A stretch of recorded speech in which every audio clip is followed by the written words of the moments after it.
Stop अलिकति माथि आउनु पर्यो है, अलिकति मजाले यो स्टप पोइन्टलाई टेक्नु पर्यो। टच चाहिँ भएको छ होइन, तर सेन्टरमा चाहिँ रोकेको छैन क्या। अझै माथि आउनु पर्यो यो ग्याप चाहिँ हल्का है। ल उठाउँदा के गर्नुहुन्छ, कसरी उठाउने गरेको छ अहिले? क्लच र यो दुइटै चिज्छु अनि बिस्तारै क्लच छोड्छु।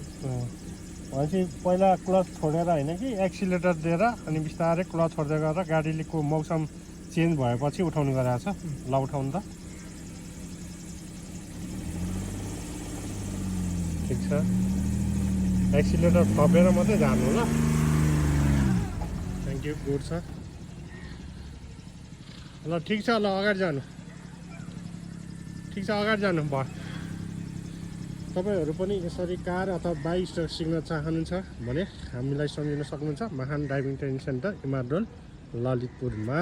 गाइज है सबैजनाले comment below. Thank you so much.